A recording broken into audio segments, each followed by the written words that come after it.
हरे Krishna. Shrimad Bhagavad Gita chapter 2 verse 40। Neha विक्रमनुस्वस्ति प्रत्यो वायो न विद्यते स्वल्पमप्यस्य धर्मस्य त्रायते महतु भयात्। नेहा विक्रमनुस्वस्ति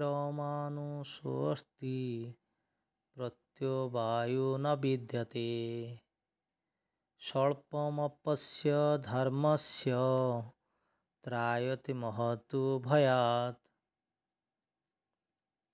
नेहा विक्रमनुस्वस्ति, न माने नाही, इह माने एही पृथ्वी रे,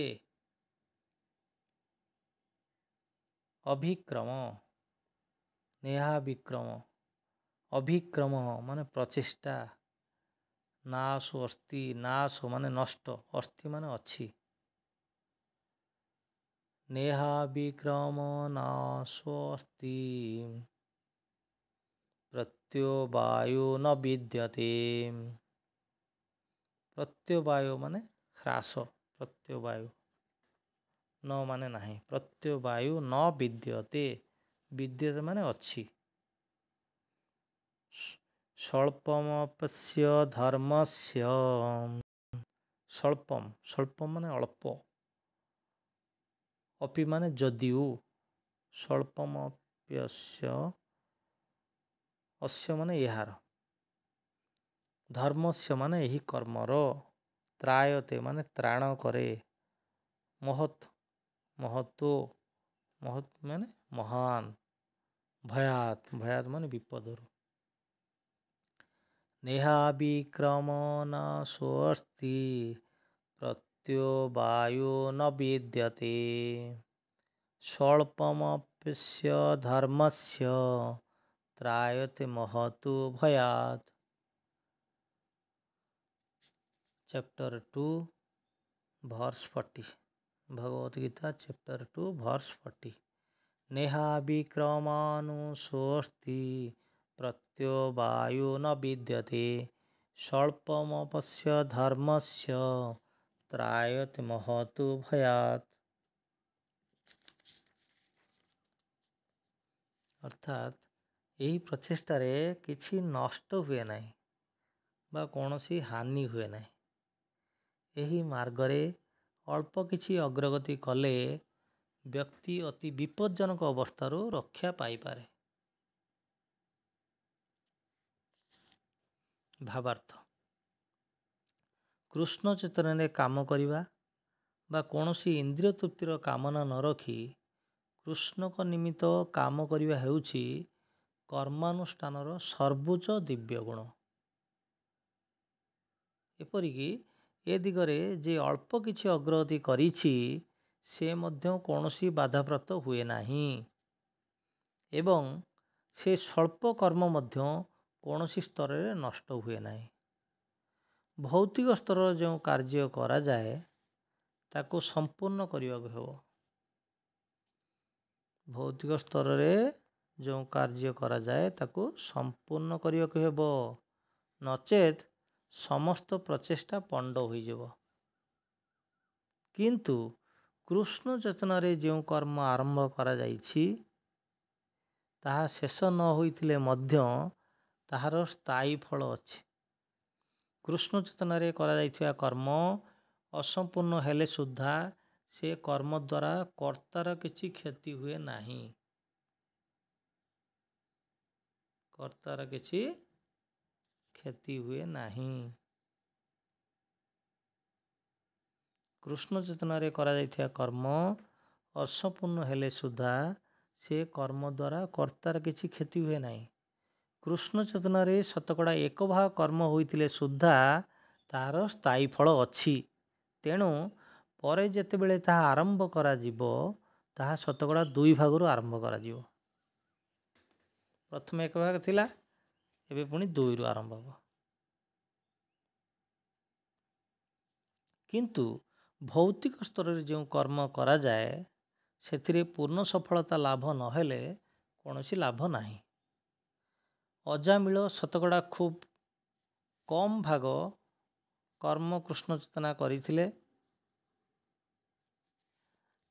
କିନ୍ତୁ ଶେଷରେ ଭଗବାନଙ୍କ କୃପାରୁ ସେ ଯେଉଁ ଫଳ ପାଇଲେ ତାହା ପରିପୂର୍ଣ୍ଣ ଅଟେ, ଅର୍ଥାତ୍ ଶତକଡ଼ା 100% ଅଟେ।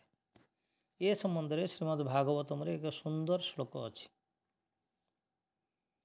ତ୍ୟକ୍ତ୍ୱା ସ୍ୱଧର୍ମ ଚରଣାମ୍ବୁଜ ହରେର୍ ଭଜନ ପକ୍ୱୋऽଥ ପତେତତୋ ଯଦି ଯତ୍ର କୋ ବା ଭଦ୍ରଂ ଭୂଦଭୂଷ୍ୟ କିଂ କୋ ବାର୍ଥୋ ଆପ୍ତୁ ଅଭଜତାଂ ସ୍ୱଧର୍ମତଃ ତ୍ୟକ୍ତ୍ୱା ସ୍ୱଧର୍ମଂ ଚରଣାମ୍ବୁଜ ହରେର୍ ଭଜନ ପକ୍ୱୋऽଥ ପତେତତୋ ଯଦି ଯତ୍ର କୋ ବା ଭଦ୍ରಂ ଭୂଦମୁଷ୍ୟଙ୍କି କୁବାର୍ଥ ଆପ୍ତୁ ଅଭଜତାଂ ସ୍ୱଧର୍ମତଃ।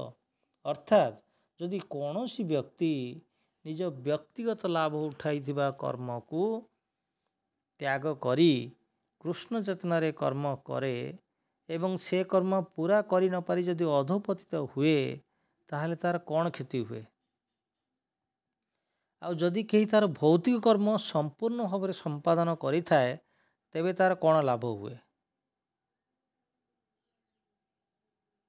ଶ୍ରୀମଦ୍ ଭାଗବତମ୍ 1.5.17 ଏଟା ବର୍ଣ୍ଣନା କରାଯାଇଛି। Canto 1 Chapter 5 Verse 17। କିମ୍ବା ଖ୍ରୀଷ୍ଟିଆନ ମାନେ କହନ୍ତି, ଯଦି କୌଣସି ବ୍ୟକ୍ତି ତାର ଶାଶ୍ୱତ ଆତ୍ମାକୁ ହରାଏ ଏବଂ ସମଗ୍ର ପୃଥିବୀକୁ ଲାଭ କରେ, ଏଥିରେ ତାର କି ଲାଭ ହୁଏ? ଏଣୁ ଭୌତିକ କର୍ମ ଓ ତାର ଫଳ ଏହି ଶରୀର ନଷ୍ଟ ହେବା ସଙ୍ଗେ ସଙ୍ଗେ ନଷ୍ଟ ହୋଇଯାଏ, କିନ୍ତୁ କୃଷ୍ଣ ଚେତନାରେ କରାଯାଉଥିବା କର୍ମ ଏ ଶରୀର ନଷ୍ଟ ହେଲା ପରେ ମଧ୍ୟ ବ୍ୟକ୍ତିକୁ ପୁନର୍ବାର କୃଷ୍ଣ ଚେତନା ସ୍ତରକୁ ଟାଣି ନିଏ। ପରଜନ୍ମରେ ବ୍ୟକ୍ତି ନିଶ୍ଚୟ ଏ ଦିଗରେ ସୁବିଧା ପାଏ। ସେ ଏକ ଯୋଗ୍ୟ ବ୍ରାହ୍ମଣ କୂଳରେ ଜନ୍ମ ଲାଭ କରେ କିମ୍ବା ଏକ ଧନାଢ଼୍ୟ ପରିବାରରେ ଜନ୍ମ ଲାଭ କରି କୃଷ୍ଣ ଚେତନା ଲାଭ କରିବାର ସୁଯୋଗ ପୁନର୍ବାର ଲାଭ କରେ। କୃଷ୍ଣ ଚେତନାରେ କାମ କରିବାର ଏହା ହେଉଛି ବିଚିତ୍ର ଗୁଣ। ସେ କ'ଣ ହୁଏ? କୃଷ୍ଣ ଚେତନାରେ କାମ କରିବାର କ'ଣ ଫଳ?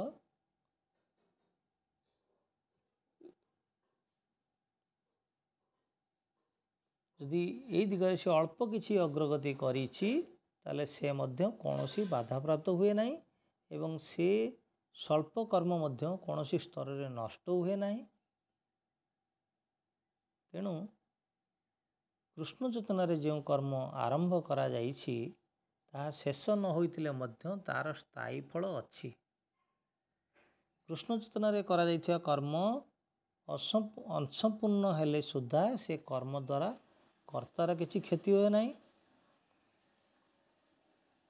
ଏବଂ କୃଷ୍ଣ ଚେତନାରେ ଶତକଡ଼ା 1% କର୍ମ ହୋଇଥିଲେ ସୁଦ୍ଧା ତାର ସ୍ଥାୟୀ ଫଳ ଅଛି। ତେଣୁ ପରେ ଯେତେବେଳେ ତାହା ଆରମ୍ଭ କରାଯିବ, ତାହା ଶତକଡ଼ା 2% ଆରମ୍ଭ କରାଯିବ। ତେଣୁ ପରଜନ୍ମରେ ବ୍ୟକ୍ତି ନିଶ୍ଚୟ ଯଦି କୃଷ୍ଣ ଚେତନାରେ କରାଯାଉଥିବା କର୍ମ ଶରୀର ନଷ୍ଟ ହେଲା ପରେ ମଧ୍ୟ ବ୍ୟକ୍ତିକୁ ପୁନର୍ବାର କୃଷ୍ଣ ଚେତନା ସ୍ତରକୁ ଟାଣି ନିଏ। ପରଜନ୍ମରେ ବ୍ୟକ୍ତି ନିଶ୍ଚୟ ଏ ଦିଗରେ ସୁବିଧା ପାଏ ଏବଂ ସେ ଏକ ଯୋଗ୍ୟ ବ୍ରାହ୍ମଣ କୂଳରେ ଜନ୍ମ ଲାଭ କରେ କିମ୍ବା ଏକ ଧନାଢ଼୍ୟ ପରିବାରରେ ଜନ୍ମ ଲାଭ କରି କୃଷ୍ଣ ଚେତନା ଲାଭ କରିବାର ସୁଯୋଗ ପୁନର୍ବାର ଲାଭ କରେ।